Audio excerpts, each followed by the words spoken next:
Inilah Global Views, sudut pandang kita tentang ragam konflik internasional yang berdampak signifikan kepada kita semua. Akankah Yaman tembakkan rudalnya ke Saudi dan Emirat Arab?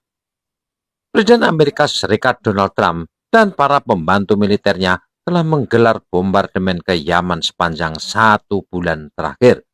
Gempuran terakhir menyasar kawasan pelabuhan Ras Isa di pesisir Provinsi Hodeide, Yaman Barat pada 17 April 2025. Sebanyak 80 orang dilaporkan tewas, mayoritas pekerja pelabuhan, awak kapal, dan kurir logistik.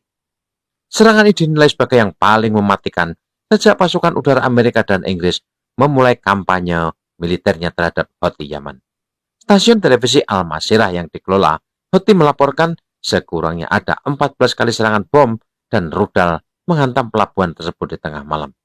Memasuki bulan kedua operasi militer ini, muncul spekulasi serangan jet-jet tempur Amerika telah melibatkan Arab Saudi, Uni Emirat, dan Qatar. Pesawat tempur Amerika, baik pesawat intai dan tanker udara, diyakini terbang dari pangkalan-pangkalan militer yang ada di 3 negara tersebut. Situasi ini berpotensi meningkatkan eskalasi konflik melibatkan kekuatan regional Timur Tengah. Arab Saudi dan Emirat bisa kembali terlibat konfrontasi langsung dengan Houthi Yaman sebagaimana pernah dialami kedua negara itu beberapa tahun lalu. Memahami kemana arah perang Yaman ini tentu saja memerlukan pemahaman yang jelas tentang beberapa faktor utamanya.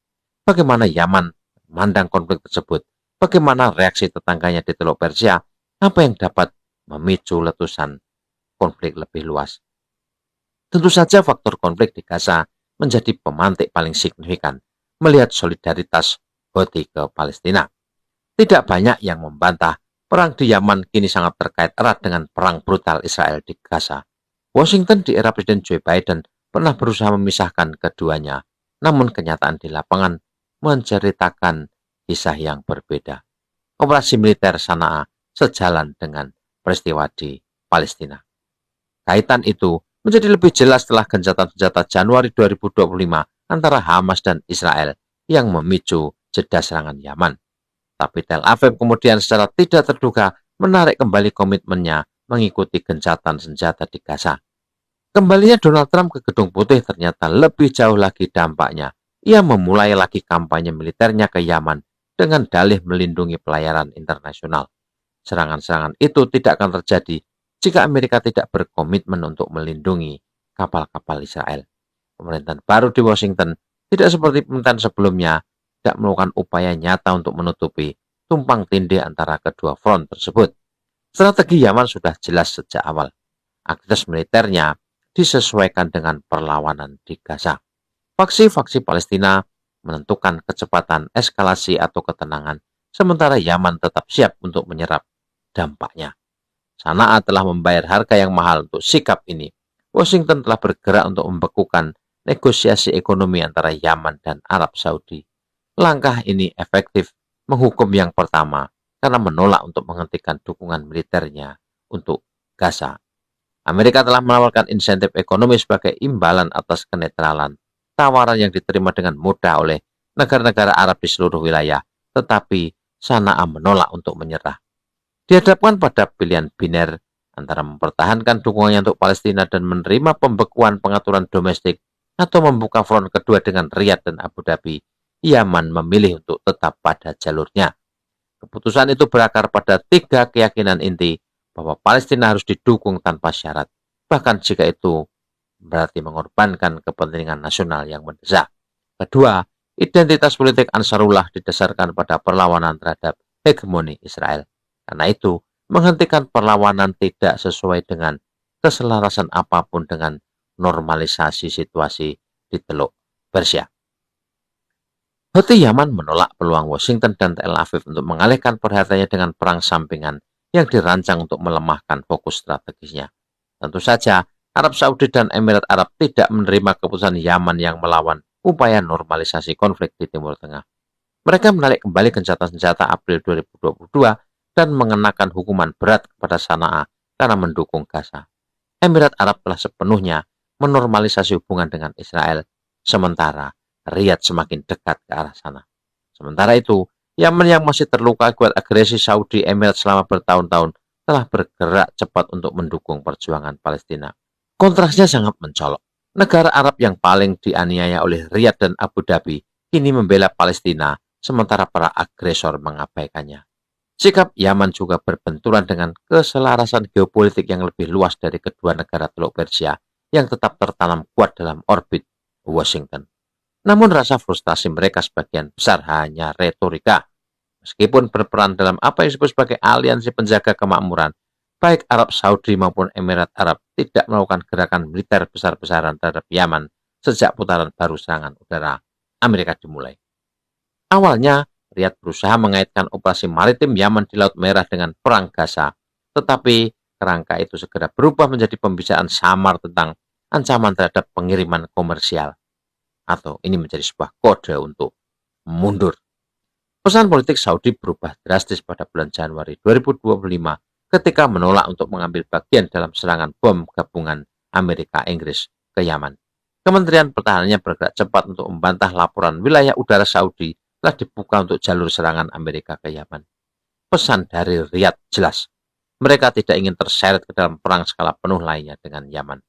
Meskipun Arab Saudi menarik diri dari komitmen sebelumnya, Yaman secara aktif mendorong Riyadh dan Abu Dhabi untuk mempertahankan sikap netralnya. Ini bukan karena optimisme, tetapi pragmatisme. Menghindari perang yang lebih luas dengan Teluk Persia akan mencegah ledakan regional yang berbahaya. Tujuan Sana'a adalah untuk mengarahkan pengambilan keputusan Saudi dan Emirat agar tidak melakukan konfrontasi militer, mobilisasi proksi mereka, atau eskalasi secara ekonomi. Poin terakhir itu hampir mengubah keadaan pada bulan Juli 2024 ketika Riyadh menginstruksikan pemerintahan bonekanya di Aden untuk merelokasi bank sentral Yaman dari Sana'a ke Aden. Itu adalah provokasi ekonomi yang jelas dan jadi garis merah Houthi Yaman.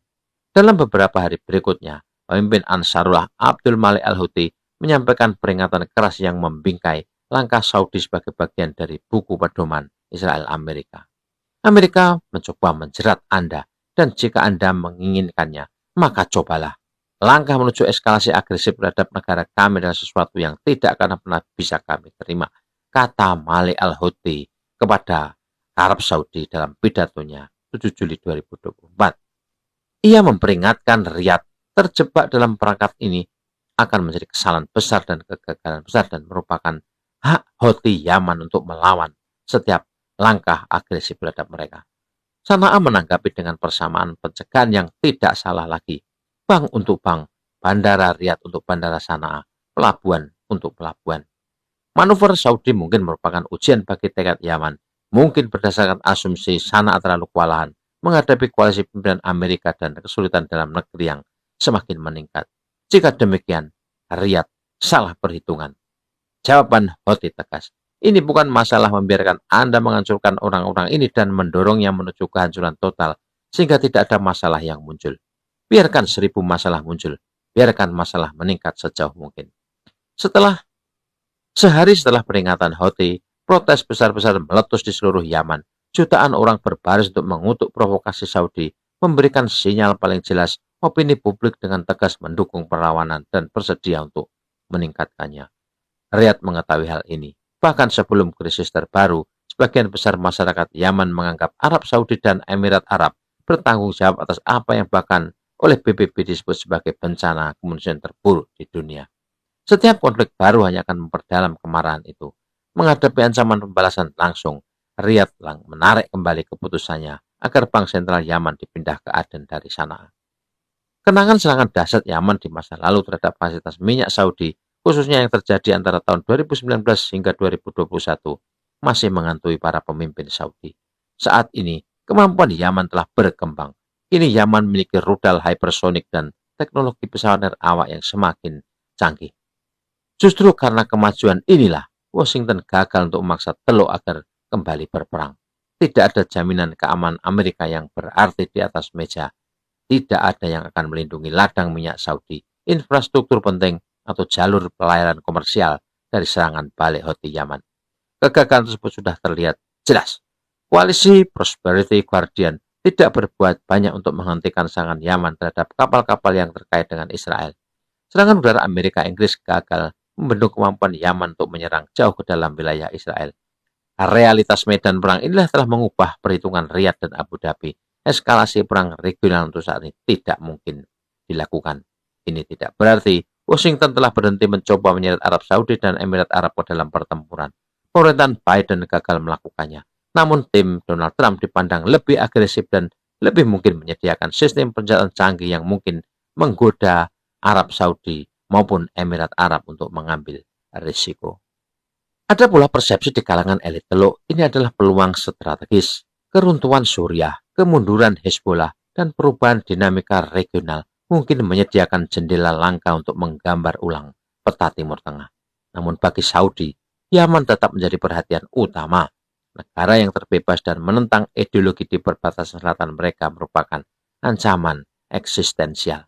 Tidak hanya bagi keamanan, tetapi juga bagi proyek pencitraan ulang budaya yang telah diinvestasikan begitu besar oleh kerajaan Saudi. Emirat Arab juga memiliki kecemasan serupa. Poros perlawanan Yaman yang sedang bangkit mengancam citranya telah dikurasi dengan cermat sebagai pemain regional yang selaras dengan kepentingan Israel dan Barat. Itulah sebabnya Sana'a telah menempatkan pasukannya dalam siaga tinggi. Ansarullah memantau setiap gerakan Riyadh, Abu Dhabi, dan proksi lokal mereka. Banyak di antaranya yang ingin bergabung dalam perang. Kelompok-kelompok ini telah mengisyaratkan kesiapan untuk berpartisipasi dalam koalisi internasional untuk melindungi pelayaran internasional dan telah mengadakan pertemuan langsung dengan pejabat militer dan politik Amerika. Namun pemerintah Sana'a tahu faksi-faksi ini tidak akan bertindak tanpa perintah. Jika mereka dimobilisasi untuk serangan darat yang luas, Yaman akan menanggapinya dengan menargetkan kekuatan di belakang mereka. Setiap perang darat akan dilihat sebagai inisiatif Saudi Emirat, bukan inisiatif lokal. Logika yang sama berlaku untuk serangan udara baru atau perang ekonomi yang lebih dalam. Tribuners, Yaman adalah negara paling miskin di tengah-tengah negara super kaya di Jazirah Timur Tengah. Perbedaan antara ibu kota Sana'a, Jeddah, Dubai, Abu Dhabi, dan Doha terlampau tajam dan kontras. Tetapi dari negeri miskin itu, perlawanan terhadap hegemoni Amerika, penentangan terhadap kekejaman Israel di Gaza dan tepi barat terus menyala-nyala. Kelompok Houthi Yaman menjadi simbol semangat dan pertempuran antara si kaya dan si miskin, si jahat dan si baik, dan si kuat melawan si lemah. Pentagon telah kehilangan sekurangnya 20 unit pesawat intelijen tempur MQ-9 Reaper di Yaman. Kerugian dahsyat secara militer yang tidak pernah terjadi di medan konflik lainnya. Realitas ini memperlihatkan Arab Saudi dan Emirat Arab akan berpikir 1001 kali untuk kembali berkonfrontasi langsung dengan Houthi Yaman. Sebab rudal balistik hypersonic Yaman akan dengan mudah meluluh lantakkan kota-kota dan infrastruktur migas mereka yang ada di jarak jangkauan Ansarullah Yaman.